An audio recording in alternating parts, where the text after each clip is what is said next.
and sing it. A tone of voice or something. So today we're talking about lessons from Ernest. Ernest Holmes, our founder, our originator of ideas and thoughts that we learn and teach and preach here, the science of mind. He was in the foreground of the new thought, and he took all sorts of philosophies and melded them together and found the essence of the truth, which now we practice. I'm having trouble with my glasses. Oh my gosh, no wonder I'm having trouble with my glasses. So in 1959, August, Ernest made what was his last talk at a Selimar, which was where religious scientists went every summer for convocation and a renewal retreat. And in 1959, he gave what he called the Sermon by the Sea.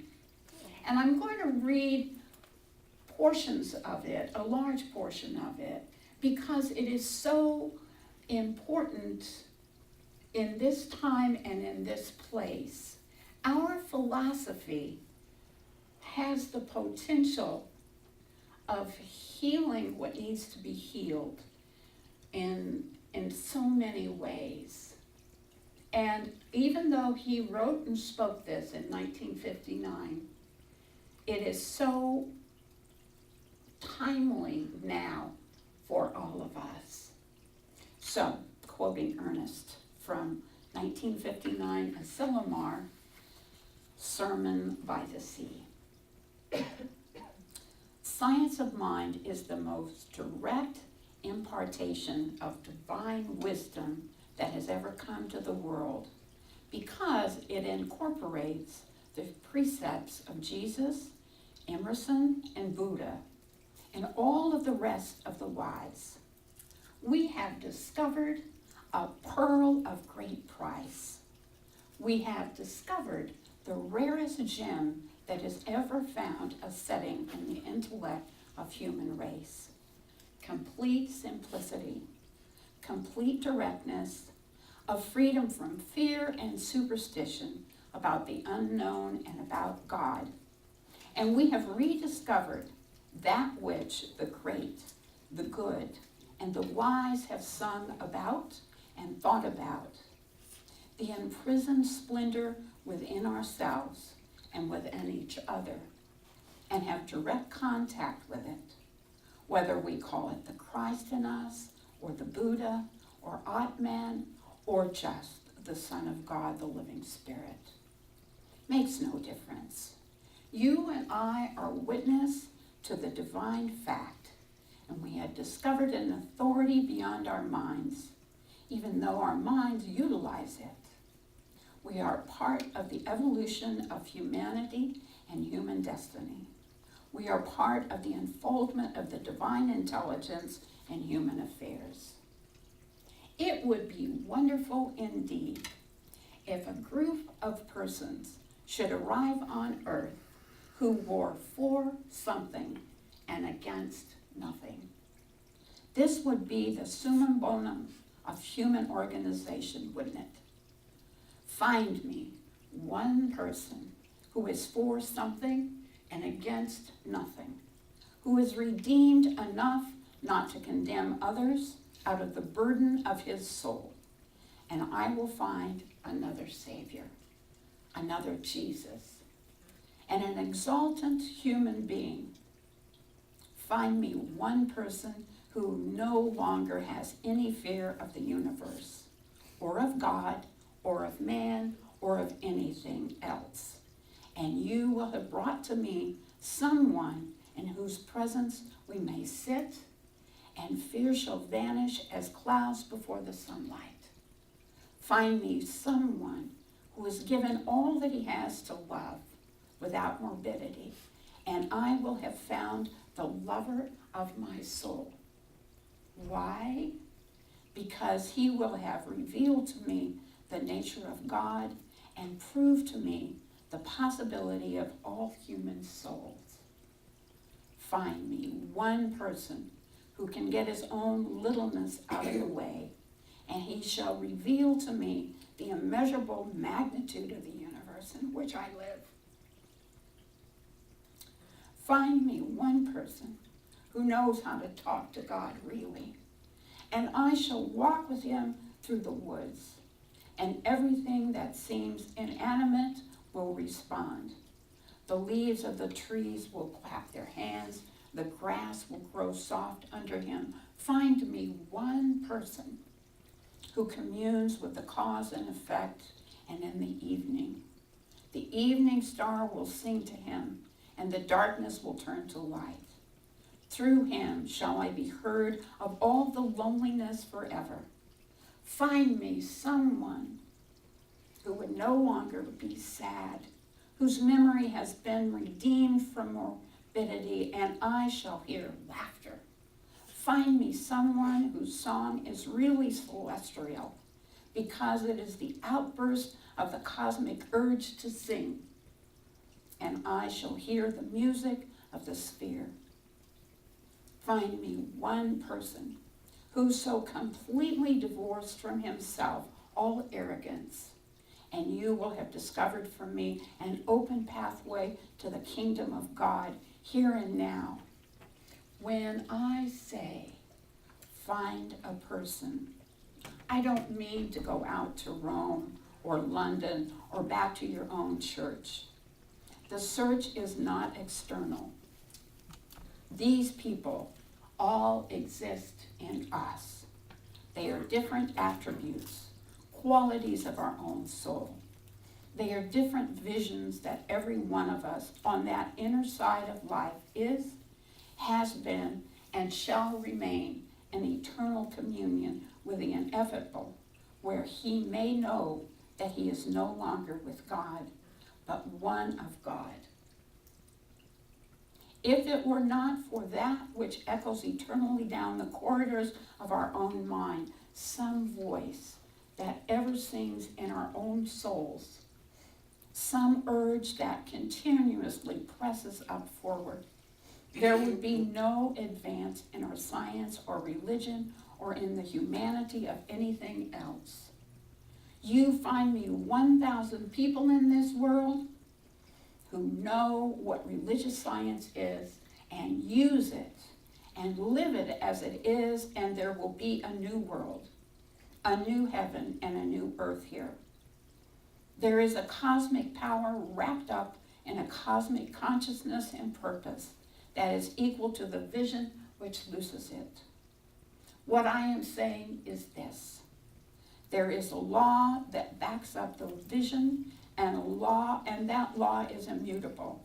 There is a power transcendent beyond our needs, our little wants. Demonstrating a dime is good if one needs it, or healing oneself of a pain is certainly good if one has it. But beyond that, at the next real feast, at the tabernacle of the Almighty, in the temple of the living God, in the banquet hall of heaven, there is something beyond anything that you and I have touched.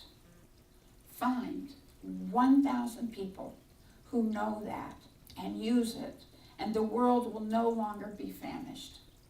How important it is that each one of us, in his simple way, shall live from God to God, with God, in God, and each other. That is why we are here, and why we are taking back with us, meaning back from Asilomar, a vision and an inspiration, something beyond hope and longing that the living Spirit shall, through us, walk anew into its own creation, and a new story come with a new dawn. End of quote.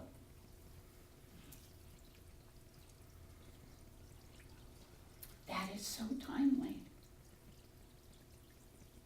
And the truth of the matter is that our philosophy is like the incubation of that one man, one soul, one person who knows the truth.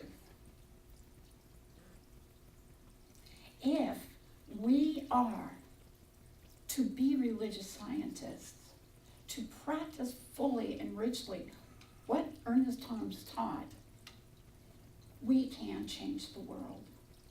The world is waiting for our message.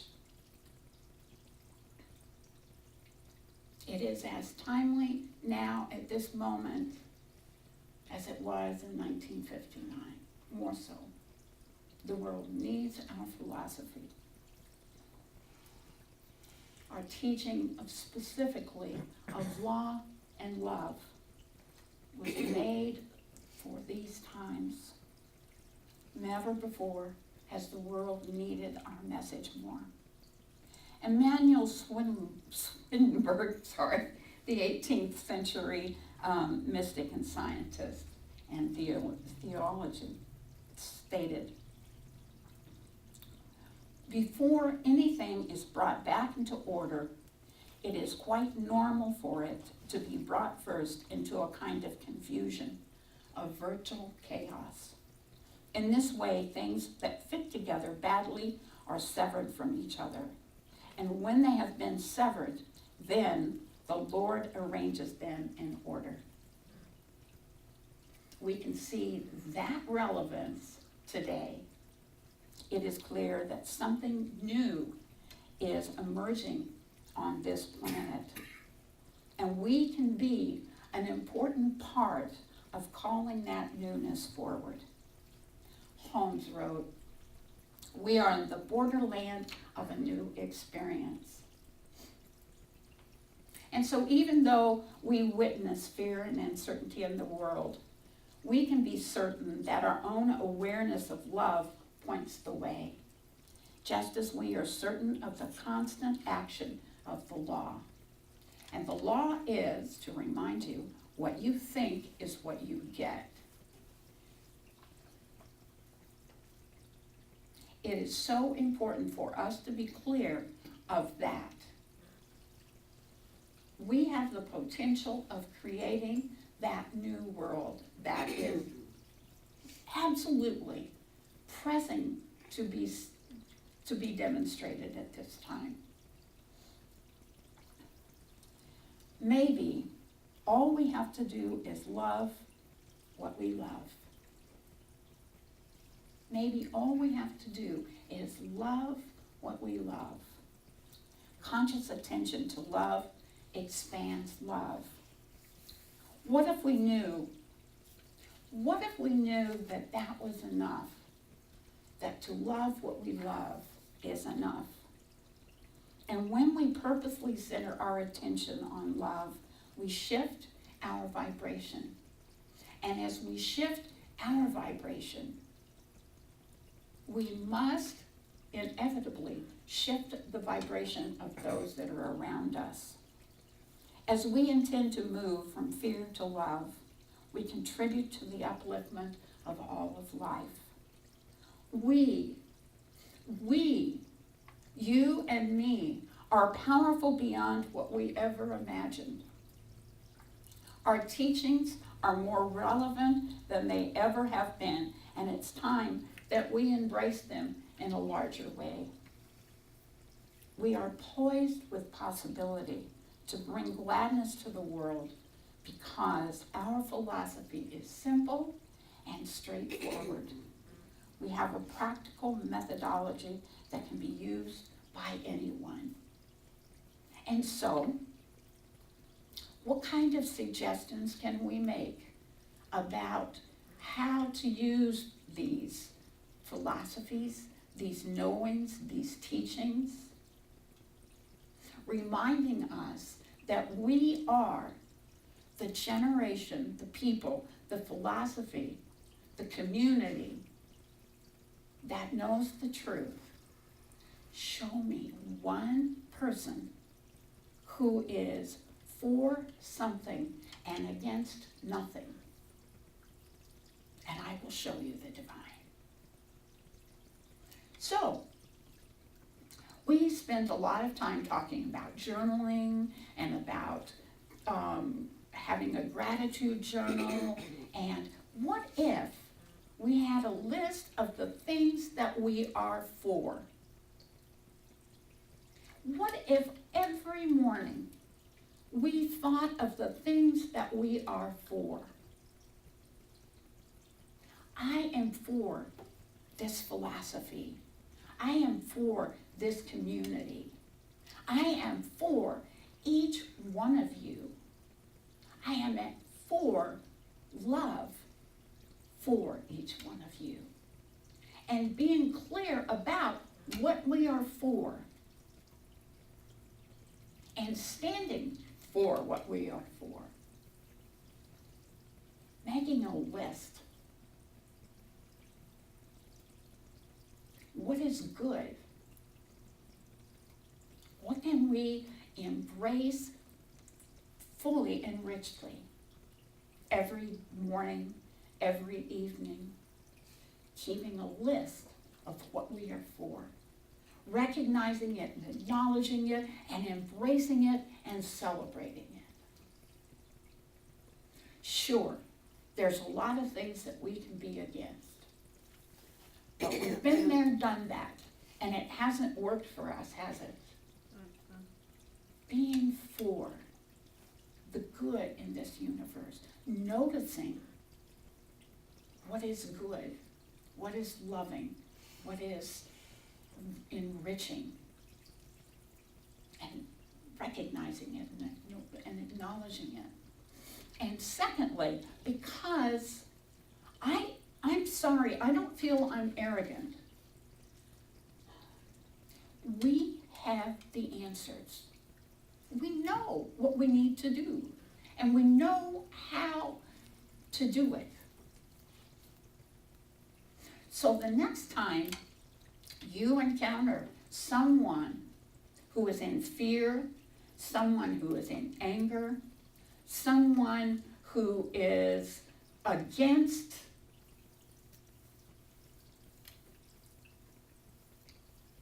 give them a heads up. Invite them here. Tell them, be brash enough to say, you know, I have the answer for that. And this is where you can find it. Tell them about Circle's Edge. Tell them that they can be for something, that their thoughts are creative. Bring them here. Let our philosophy do its alchemy to heal.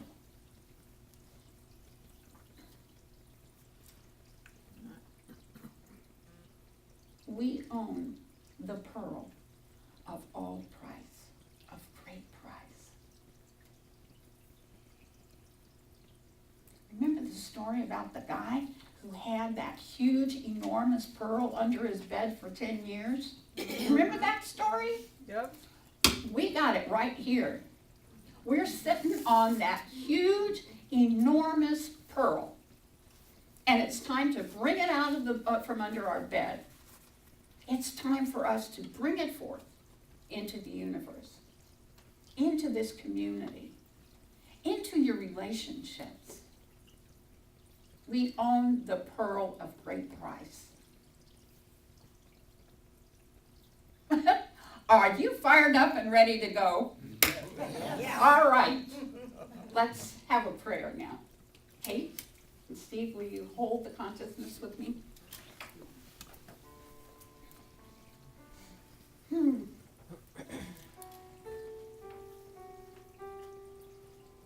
At this moment, I peer under my bed.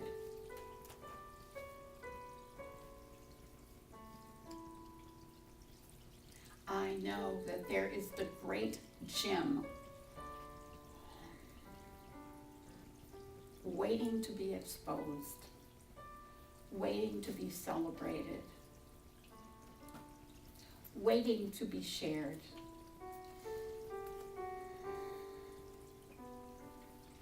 I I am for this philosophy.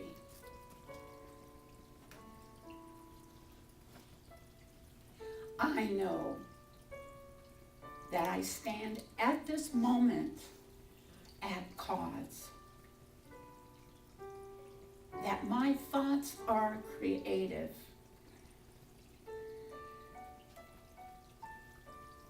and I declare that I stand for peace. I stand for love and harmony. I stand for understanding.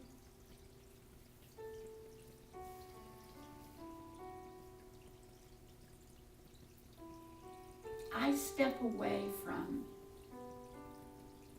all that I do not choose to create in my life.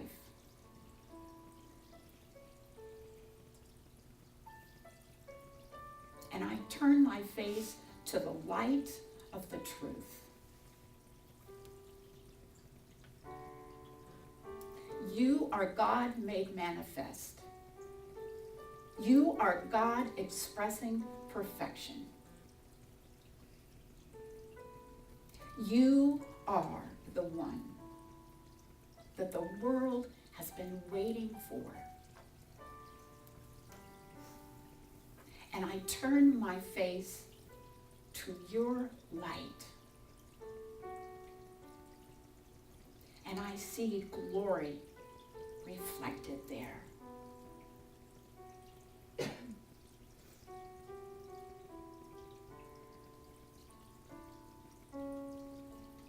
If I need a penny, I know I can manifest a penny. If I need a dime, I know I can manifest a dime. If I need vigor and vitality and exuberant good health, I know that I can manifest that. I also know I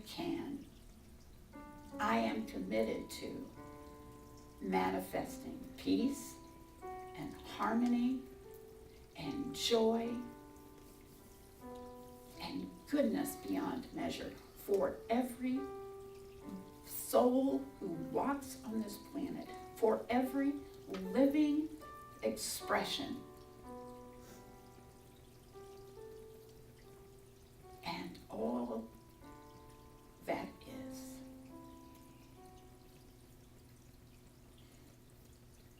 And so,